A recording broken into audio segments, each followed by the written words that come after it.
Assalamualaikum warahmatullah.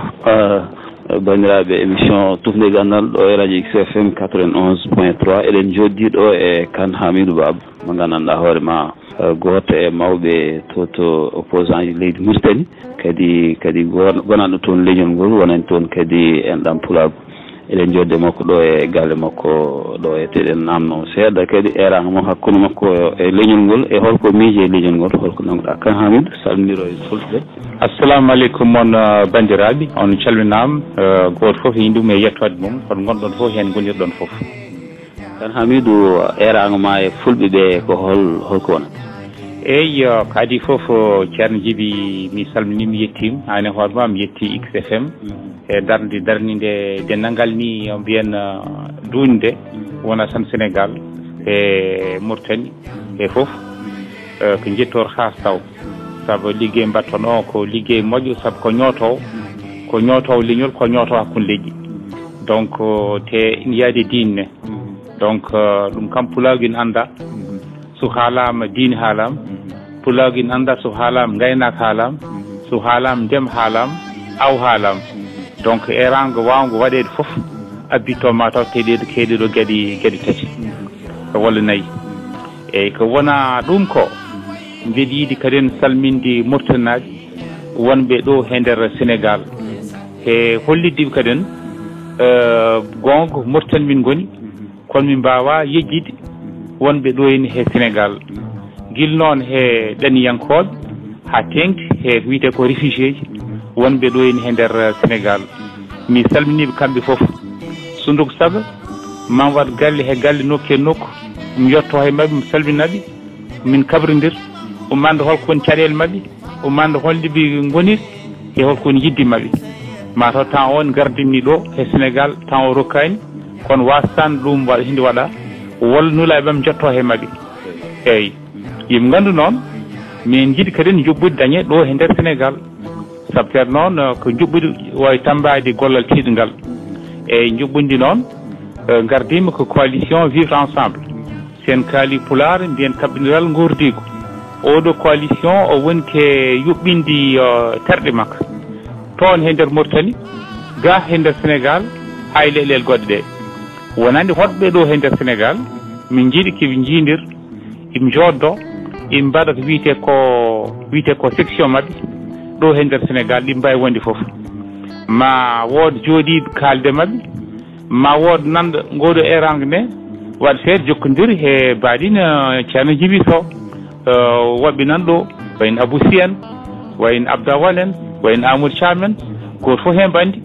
yo jokkodire e mabɓe par ce que maɓe jooɗo ɓe mbaɗa erangue beele ma assemblée générale waɗi ɗo he nder Dakar ɗo e Dakar assemblée générale o so waɗama iɓe cuɓɓo bureau mabɓe taw kamɓe cuɓni koye mabɓe bureau mabɓe on bureau noon sinata dennangal golle batteɗe ɗo he banggue Sénégal wawa jokkodirde he Mauritanie saabu minen to e Mauritanie min gandi wadde ñalawmaji disdiral noon abbiti ko ƴewde sifa gotago leydi Mauritanie e holko fotata wonde lowdi gotago leydi Mauritanie min mbawa jooɗade toon taw min kalani haal réfugié ji wonɓe ɗo e nder Sénégal ina moƴƴi ni te min gandi wadde ɓe invité ɓe gar kamɓe koye mabɓe ɓe kaala wadde ɓe gonir e holko ɓe jiiɗi donc ɗum ɗo ne jeeya e programme min wona ɗum ko mamin ƴettu kadi programme goɗɗo en wayni ko ɗum sepp haɓade he ɗawri haɓade he leñam leñmago ngon seppne watte ko partout ala ɗo wattaki kono noon ko minen tambi ɗum mbiyen ko commission joguiɗo affaire coalition vivre ensemble kaɓodiral gurdigo on commission goom joɗɗinama pour heblude seppo ngo seppo ngo ma waɗi Nouakchott ma waɗi guure goɗɗe nder Mauritanie ma waɗi Sénégal il faut waɗede Faray sen e Côte d'Ivoire e leyɗele fof hol Mauritanaɓe goni goto fof e on saa min jiiɗi ko hollita holko muusi ɗum seppo ngo no yarata on seppat tan no ɗon ɗum seppo ngo wona yaade tan e luuk non seppo ngo ko yettade he nokku ɗo ngannduɗaa Mauritanie jogii toon jooɗirgal yo taw ko ɗum wiyete ko gouverneur yo taw ko ɗum préfet yo taw ko ɗum chef d' arrondissement yo taw ko ɗum ambassade donc hoto Mauritanie jogii jooɗirgal fof wayno ɗo par exemple Sénégal ko ambassade Mauritanie nan ɗo seppo ngo ko yettade ambassade o nawtoto ɓataki laaɓtuɗo hol minen wonɓe ɗo he Sénégal holko woni caɗele amin ni mbayi ɗum tongue neldamin minen ne on ɗon ɓataki saabu min jiiɗi hollide ɗum laamu ha laamu ngu faam en tout cas woni caɗele jogaade ha joni ha laamu ngu famne kay hande ha joni réfugié ji nan ɗo par ce que laamu ngu saɗa haalde mum ina wayni wiyata kay wondi ala réfugié ji hanti ko gasi fonnoɓe active fof garti donc ina wayni hanti oɗo film hanti gasi ɗum no wadde réfugié ji poti hollidde koye maɓɓe réfugié ji ne poti hollidde koye mumen in goodi nan ɗo en kono noon in gas taw waɗa ko toon en hawrinani réfugié ji ɗi suusnani réfugié ji ɗi rokkitaniɓe en tout cas haqqeji mabɓe donc ɗum ɗon ne ko on ñalam seppo fof foti feeñde il faut laaɓtude réfugié ji ɗi ha joni nan ɗo en goodi te kañum wonko jiiɗi wonko cali wonko gañi donc ɗum jeeyi en tout cas seppo ngo joni noon wonɓe kadi en mataw he nder Mauritanie in gastaw ɓeeɗo kollitat caɗele kayitaji ɗum kaɗa wonɓe toon ngala kayitaji in gas kadi en taw ɓeeɗo jogoto hollidde ko leyɗele men ko heɓta ha joni artani he kalfani mumen walla caɗele banggue safar caɗele banggue école he gueɗe goɗɗe hono waadi foof min mbi tan ko goto foof yo yaltin caɗele tati ɓurɗe laaɓtude ɗe wondi saabu tan aussi en mbawa mataw yaade he détail uji kewɗi kono noon kam eɗen mbawi wiide minen de caɗele amen ɓurɗe laaɓtude ni wayi ɗum ɗon nen mami ndendin ɗum banggue coalition vivre ensemble waɗe kadi ko wiyete kadi document aduna hollita ɗum laamu ngu hollita ɗum wiita kam min gandano walla min tinani on noon ina moƴƴi eragam joni ɓe yo dar hen ha laaɓto darima hen goho he banggue juɓɓudi ɗiɗi he banggue kadi ñalamaji disal batteɗi ɗi taw ina jogo délégation men so keesi ha juɓɓi jogo délégation men tawtote toon e Nouakchott ɗin ñalamaji disdiral adda oko yobnaga anda également ƴetti toon en soko arti waɗa wiyete ko compte rendu haalan yimɓeɓe kadi ko artiri ñande seppo ngo ne min jiiɗi ko ñalawma o won goto yo taw ko Nouakchott gonɗa yo taw ko Dakar yo taw ko Paris Washington Abidjan mbaɗa wonde foof taw ñalawma samedi 11 avril o ko goto yimɓe foof mbaɗa ndenda jaa hoto puɗɗo yaade jotto hoto puɗɗo yottade samedi 11 avril 2020 hen ɗum sarɗa seppo ngo ina wawi dirtine miya kono noon ɗum min jaggi he oɗo saha o noon soko dirtinam ne mamin kolli kadi rendo go ɓesgu ngu mandi ɗum wattete eddo noon ko joom borlo par bor mum ursami fof hocca saabu ina anda won ɓurɓe tampude seppo ngo noddani tan haɓƴaɓe walla hiiɗaɓe walla hono wiyete kadi ɗawaɓe seppo ngo noddi ko ɗawaɓe gonga ina noddi kadi gonɗinɓe ɗawri moƴƴani e nder leydi ina noddi ɓen ɗon nen ɗum firti ko mbawɗa wonde foof leñolngol mbawɗa jeeyede foof aɗa nodda he seppo ngo leƴƴi ɗi fof nodda he seppo ngo saabu ten noon ɗawri so tawi wonti cañko e nder leydi tan hay ɗawannoɓe ma mbatta ɗawede te ɗum ñambe sik fuɗɗi feñde e nder leydi Mauritanie holno jiirɗa koye seeɗa laamu keso wayla keso waɗi waylo walla eyi kañum mataw kesum suka ari tan waɗata wayla hay suka seeɗa on wawi sifrade foof in gas taw laamu kesngu ɓuuri wawde heɗade yimɓeɓe in gas taw laamu kesngu ɓuuri mataw newtade kono noon ɗum ɗon firtani en tout cas caɗele godnoɗe caɗele khas gandanɗe nder leydi Mauritanie ɗum firtani ɗen caɗele caframa a joddima makko eyi mi joddima he makko ɗum waɗi mi wiide ko mbimi ko joni kono noon yawrde kadi nan ɗon saabu ten noon min ko gueɗe ɗiɗi ɓuuri wonde goƴam kek ɗum woni goƴƴo kaɓngal gurdigo abiti he gotago leydi Mauritanie yimɓe hono pondirte yimɓe ɓen podira yenduɓe yo peccu guile noon baŋnge lawm hayne baŋnge ngal toɓɓe ɗiɗi ɓernde démocratie yo ñimne he nder leydi Mauritanie yo taw keewal ngal seeɗa gartoɗo ko keewal ngal tigui suuɓi seeɗa gartoɗo laamu oɗo est ce que on wiyete aleɓe keeƴi hen eyyi tawi ko namdal tawi ko jaabuwal labtugal iɓe keeƴani taw mi yiyani taw he on fanno o sendi laamu jangu he nguɗo laamu kesso mi yiyani ko sendi ɗum ngal banggal tawi ko ɗum so tawi ko baŋnge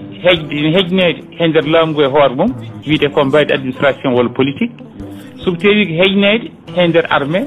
walla so tawi ko hejnede kaden he baŋnge kaden ngaalu on feccirte he leydi mi yiyani ko sendi laamu jangu he laamu kesso ngu minen ni jogui namdal kadi e soldeɓe wonnoɓe hen fulɓe e jolfuɓe ɓe ganduɗa ko ɓaleɓe révisé sa to révisé yagal ngal wanno 89 hande nden ha joni ɓeni goya holko mbiyata erang ma eyyi d' abord mbi kaden mbiɗa jingande ko duuɗotoɗo mbiyatamaɓe ko yiɓe kollir koye mabɓe yiɓe kollir koye mabɓe kamɓe ɓen yiɓe jubbu kaden saabu noon ala ko nafat goto foof wone nokku mum tan wone woyde ñamgo he watte nango ɗum ñawdade ñalande nafat yimɓe soɓe tawi ko eɗen jiidi caɗele e ndendi caɗele jooɗɗen kalden jogɗen jubbude men ganden holɓe kalten holɓe kollitten kadi caɗele men nague noon yorota ko hoolaki o hollaki holko mbiyata hande Sénégal ɓiɓɓe leydi Mauritanie wonɓe ɗo e Sénégal hande batti koye mabɓe Sénégal naaɓe holko mbiyata ɓe mbiyatmoɓe tan ko wonkimi bonni saabu Sénégal naaɓe machallah ina joni machallah kono noon wonani ko politique Mauritanie walla waɗi ha ɓe mbaɗi désespéré e leydi ma eyyi ina gasni taw politique Mauritanie waɗi ha mbaɗi désespéré kono noon yimɓe cal waɗi désespéré mais gandine kay woni sali waɗiɓe désespéré woni ha joni nangtiɓe he Mauritanagal mabɓe te onon son mbiyama won yakar dokta jafɗa mbimi onon son mbiyama on ustama oɗon jiiɗi ustede limor moon jiiɗi ustede he nder leydi onon poti darade calɗon ɗum ɗon en soɓe tawi noon on jeehi oɗon janta e leydi gondi hayso noon de ko Sénégal gonga ni mataw Sénégal Mauritanie jiiɗi yumma kono mataw ceeri baba kono so tawi oɗon janta e leydi gondi on usti kala feccere moon ɓurɗon ko jeyde on usti ɗum donc mbiyatmoɓe tan yimɓe mbattu kaqqillaji e koye mabɓe yimɓe gandu kaden ko woni ko Mauritanie siɓe goppi kim jeeyi siɓe jaggi kim jeeyi hol yakar dokkoton ɓe haaɓe mbawa wattude hande windugol kesol ngol ɓe mbawa wattude eyyi sa nani haalam mbimi wonko adi fof yimɓe jubbo ande ni poti he holtiɓe goni aha alay saago noon yimɓe jogo katanteɓe par ce que yimɓe fof mbawa fodde he mbayde en tout cas softede donc yewta ko ɗiɗi walla tata so tawi katanteɓe dañama tan heddi ko fof ma labtu ma feeña donc nokku fof ko juɓɓudi taw ardi ɗum jeeyi koye mbaɗata ko ɗum jeeyi coalition vivre ensemble ɗo he Sénégal yiɗi ko juɓɓindeɓe wona kamɓe tan réfugié ji ɗi coalition vivre ensemble yiɗi ko juɓɓinde denndangal Mauritanaɓe irriɓe ko Mauritanaɓe te en jiiɗi kadi en darade nden ɗon darde bisimilla maɓe e nder coalition vivre ensemble est ce que heɓe soɓe ndendun hande onon ndenduɗon yiilɗon ɗo 16 mo gandanɗa hoore ma kala jiɗɗo hollitade mana nationalité ma yagal makko ara e 16 o hollito mbindon mo mbaɗon feerno winde est ce que ɗum ɓuurani eyyi ke ɗo min goni ke nden feere wona minen noddi mamin noddi assemblée générale ɗo assemblée générale noddi denndangal ɓi Mauritanaji ko mbawɗa jeeyde leñol foof noon aɗa nodda e on assemblée générale eyyi ɗum yimɓe ɓen ina moƴƴi paam ɗum Mauritanaji min kaaldani tan he pulago walla joltu walla sarkulleɓe walla hardeɓe walla sawal waɗeɓe Mauritanie fof min kaaldi heddo noon ko ɓurɗo kadi en sohlude mbi jinnoɗo mayɓe garta fof ko mbawi woni donc ɓen poti tawtete ɓen kañ poti darade ɗi poti ummade hayso noddaki no ponno notade eyyi he on ɗon saa so keesi ha coalition vivre ensemble Sénégal o soko ñiɓnama soko darima he on saa iɓe ƴeewa noon jokkodirde e amin par ce que minen ne min jogui commission uji tawa laptop ti sona affaire kayitaji on ballirte haaɓe keeɓe kayitaji mabɓe eɓe innito mamin kalde laamu ɓen ma udditanɓe registre si budditanama registre mbawa winditade ɗoyna ambassade ande tam hol mortanaɓe yiɗɓe dañde kayitaji yiɗɓe artude Mauritanie te taw cotaw artude Mauritanie par ce que jeyani en tout cas joɗɗino wen Mauritanie saabu a wawa wiyede wonde ka tumuranke nder leydi Sénégal mbiya aha min mbeɗa hoota Mauritanie garta e nder leydi ma kadi gona toon tumuranke ɗum ɗo nenni mbe sikki wawa gasde ɗum yata donc alay saago iɓe ballite kono noon hono mbirim nani weɗ jingande koye ko duuɗ toon holko uddirta eyi uddiratmi tan ma taw ko yettuɗon kaden gongol e salminde kaden salminago laaɓa fangue bandiraɓe foof wonɓe ɗo ene Sénégal e yettude kaden Sénégal naaɓe e temps campagne o saabu Sénégal naaɓe yota ko wonɓe rew walla wonɓe worgo darima darde tas jingande en tout cas kaɓɓirgal gordigo min jii darde mabɓe minen gandi yidde mabɓe yidande mabɓe hoto tolni o noon so tawi konngol ina woduno ko ɓuuri Allah jarama on jarama man wiyana noon heddi ko noon wonani Mauritanie naɓe ɓe yimɓe gandu e mbi soko lambu tasani joɓi gasani o noon ken jokkuɓe haare ma hande yidde fulɓe ma beele an a nanguiri ɗum juɗɗi ɗi sikki ala d' abord somi nanggui ko hoorem nanguimi somi woppi ko hoorem goppimi ono mata fotimi tan nanguirde ɗum juuɗe ɗiɗi so juuɗe sappo en goto nde ma waɗan noon jarama seydi Kane on jarama bandiraɓe ko président Kane Hamidou Baba hande garɗen hande ƴewde hollam guiɗam woni mi hollima on hande guiɗa moon concept baɗɗo fayida machallah inchallahu ma en bismomo ɗo e radio ngo so Allah jaaɓi inchallah ha yesso o lawol